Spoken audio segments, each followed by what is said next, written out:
I started this project, Robert and I did, maybe about 5 or 6 years ago when I was the Vice President of Hospitality at Unity World Headquarters. And what we saw is there was a need in churches that had all of this property, but they were sitting empty sometimes during the week, and then they needed some income streams. So I created a program called Rise Up, Revenue and Income Streams Effectively Using Property, to help churches to make a shift. Now, most of them were a simple sketch from Robert. He would go in and do a design, and we'd go in, and then they would do like Wichita, who just went in and made a little shift in there, and it created a conscious shift in their church. Some of them got a little bigger, like Unity North, and then Jackie has to go for the Mac Daddy and want the big, grandy remodel. And so there's something about doing this as a minister myself that creates some type of an energy shift within the church. Physically changing things creates a shift in our consciousness. And so when I was over in that corner, I was probably measuring something or cutting something. I said, I'd like to do a meditation with you all this morning and just do a little bit of imagining, using our power of imagination, using that I am a living embodiment of spiritual power. So will you join me today in closing your eyes if you feel comfortable to do so, grounding your feet on the floor, connecting with Mother Earth, noticing your trunk and just becoming comfortable in the chair, letting go of anything that may have came with you that just doesn't serve you in this very moment. Just to become present, to be in this very sacred space that you call home, to come with love and light, with joy, kindness, and all the challenges that come along with life. When I think about our co-founder, Myrtle Fillmore, and how she was a master at manifesting and using her powers. She was truly a living embodiment of spiritual power. In fact, when she found out that she had an illness, she said, I'm going to use that power she heard in a little meeting here in Kansas City.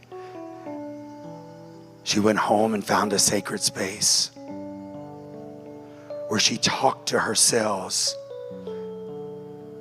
She trusted them, believed in them, had faith in them, and she imagined herself whole. She imagined herself back in her truth, her oneness of all that is. And so now I invite you to go to that inner sacred space, that place right now in your heart, and just open it up.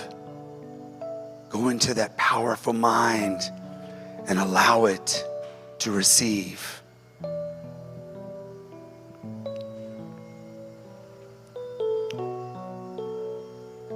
When we think about this church and all the years, 50 years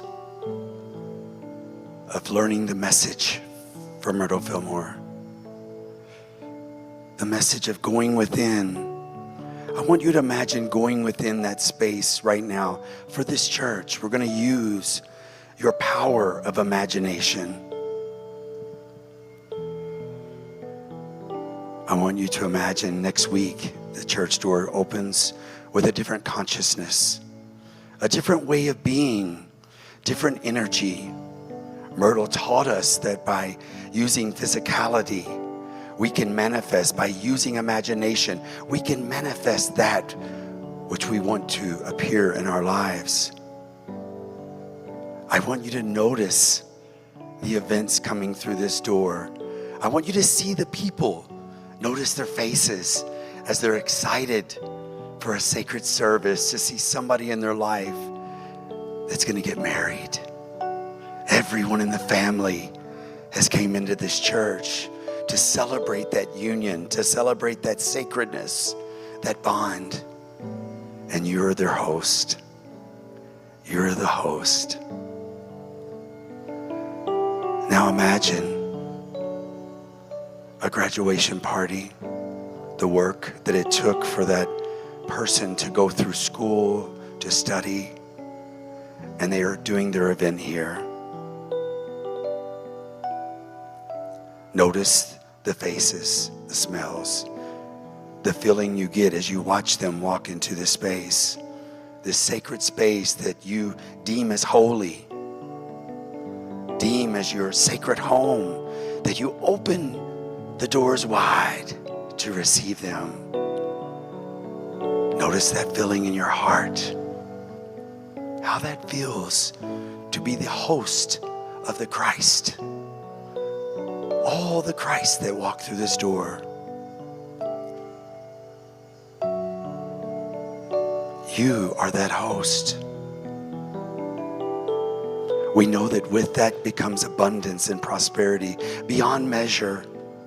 You don't have to try for it. It's there. It's part of that consciousness that you're going to bring into this church, that you are as this church. And now I want you to take that same imagination, and I want to see Reverend Jackie surrounded by massive amounts of love and light and your support.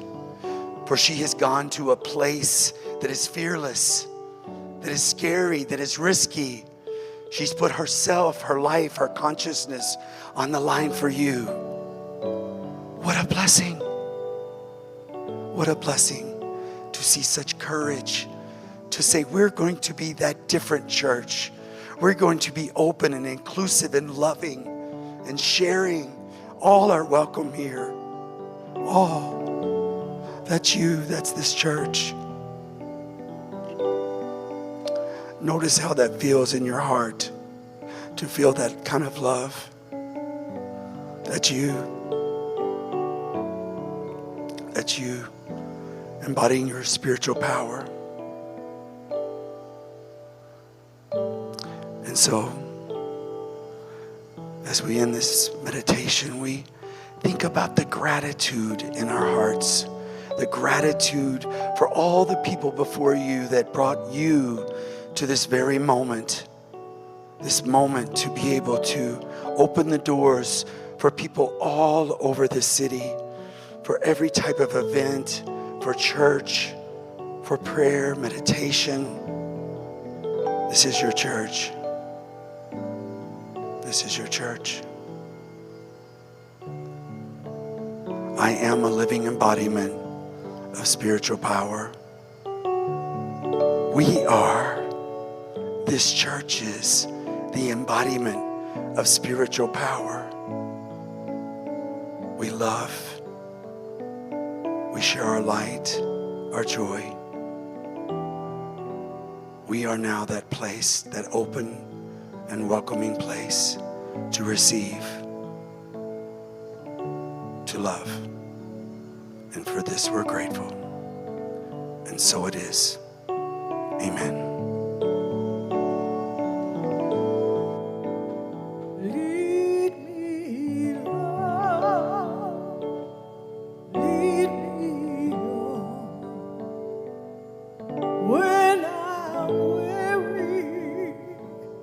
Make me strong, lead me, love, lead me, Lord. Lead me,